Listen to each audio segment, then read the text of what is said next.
Welcome to Swaroopa vlog channel అండి. నేను ఈరోజు అయితే ఇదిగో ఇక్కడ కనిపిస్తున్నారు కదండి పిల్ల బచ్చాలతో కలిసి సరదాగా అలా చేపలు పట్టడానికి అయితే వెళ్తున్నాను.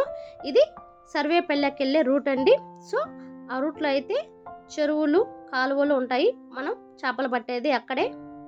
నాకైతే చాలా ఎక్సైట్గా ఉంది. నేను ఎప్పుడు చేపలు పట్టలేదు, చూడాలి అసలు ఎన్ని చేపలు దొరుకుతాయో ఏంటో కూడా తెలియదు. ఇదే ఫస్ట్ టైం. ఇదిగో మనం చేపలు పట్టాలంటే కావాల్సిన ఆయుధం అయితే మనకు దొరికేసింది, అదే అండి ఎరలండి. ఈ ఎరల ద్వారా మనం ఇప్పుడు చేపలు పట్టాలి.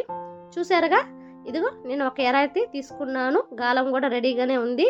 అదిగో కాలువ కనిపిస్తుంది కదండి, ఎదురుగా కాలువలో ఇప్పుడు నేనైతే గాలం అయితే వేసాను. చూడాలి నా గాలానికి ఎంత పెద్ద చేప పడద్దో చూద్దాము. గాలం అయితే వేసాము కదా అండి. సో చేపలు అయితే రావాలి, ఆ ఎరనైతే పట్టుకోవాలి, అప్పుడే మన గాలానికి చిక్కుతాయి కదండి. సో అందుకే నేనైతే వెయిట్ చేస్తున్నాను, ఊరికే తీస్తూ ఉన్నాను, కానీ ఒక చేప కూడా అయితే దొరకలేదు. సో మళ్ళీ వేసాను, ఈసారి ఇలా కాదని చెప్పి అక్కడ సిట్టింగ్ వేసాను. అక్కడ కూర్చొని అయితే చూస్తూ ఉన్నాను గాలానికి అయితే చేప చిక్కద్దో లేదో అని. టైం అయితే 1 అయ్యింది, అయినా పడలేదు. టైం మళ్ళీ 2 అయింది, అయినా వెయిట్ చేస్తున్నా, మళ్ళీ పడలేదు. టైం 3 అయింది, ఇంకా లాభం లేదని మళ్ళీ వేరే ప్లేస్కి వెళ్దామని వెళ్ళిపోతున్నా. ఈసారి ఇలా కాదని ఇంకో ప్లేస్లోకి అయితే వెళ్ళి ట్రై చేశాను. ఏదో తగిలినట్టే ఉంది నా గాలానికి.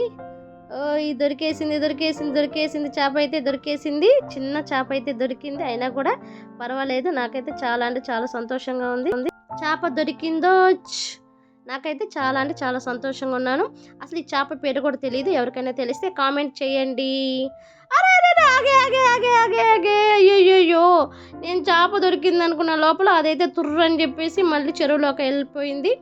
సో పర్వాలేదు, వెళ్తే వెళ్ళింది. ఇంకా ఉన్నాయి కదండి, ఇంకొక పెద్ద చెరువు దగ్గరికి అయితే వెళ్ళి పట్టేద్దాము. ఇలా చిన్న చిన్న చేపలు మనకెందుకండి, మనమైతే ఏకంగా పెద్ద చెరువుకి వచ్చేసాము, పెద్ద చేపని పట్టేద్దాం, చూద్దాం రండి. గాలం అయితే వేసాను. సో ఓపిక్గా వెయిట్ చేస్తున్నాను, మన లక్ ఎంత ఉందో పరీక్షించుకుందాము. ఏదో గాలానికి తగిలినట్టు ఉంది, చూద్దాం చూద్దాం. ఆగండి ఆగండి ఆగండి, ఏం దొరికిందో చూడండి. చిన్న చేప పోతే పోయింది, మన కోసం ఒక పెద్ద చేప అయితే దొరికింది. ఇంకా చేపే కాదు, ఇంకా చాలా చేపలు అయితే చిక్కాయి, మీకు అన్నీ చూపిస్తాను. సో ఇప్పుడైతే చాలా అంటే చాలా పొద్దుపోతుంది, 6 అయిపోతుంది. మనం ఇంటికి వెళ్ళేసరికి చాలా అంటే చాలా లేట్ అవుతుంది. మనం చీకటైతే దారిలో మనకి ఏం కనపడదు, లైట్లు ఏమి ఉండవు కదండి. సో అందుకే నేనైతే తిరిగి వెళ్ళిపోతున్నాను.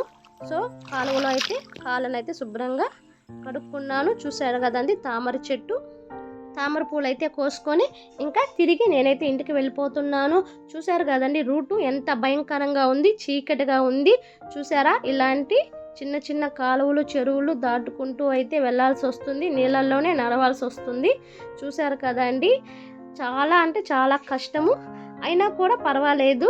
ఒక థ్రిల్లింగ్ ఎక్స్పీరియన్స్ అనేది నా లైఫ్లో నేను ఈరోజు చూశాను. అప్పుడప్పుడు ప్రతి ఒక్కరూ ఇలాంటి థ్రిల్లింగ్ ఎక్స్పీరియన్స్ చేయడం అనేది చాలా అంటే చాలా మంచిది. ప్రకృతి ఒడిలో ఒకరోజు గడపడం అనేది చాలా అంటే చాలా బాగుంటుంది, మనసుకి చాలా ఆహ్లాదంగా ఉంటుంది. చూసారు కదా అండి, నాకైతే ఎన్ని చేపలు చిక్కాయో. ఈ చేపలు అయితే 5-6 కేజీల చేపలు అయితే ఉంటాయి. నా మెయిన్ ఉద్దేశం చేపలు పట్టడం తినడం కాదండి. సో ఒక థ్రిల్లింగ్ ఎక్స్పీరియన్స్ అయితే షేర్ చేసుకోవడం. రిటర్న్ అయితే నేను ఇంకా బయలుదేరేసాను, ఇంటికైతే వెళ్ళిపోతున్నాను. చూసారా, మా పిల్ల బచ్చాలు అయితే నన్ను క్షేమంగా ఇంటికైతే చేరుస్తానని మాట ఇచ్చారు.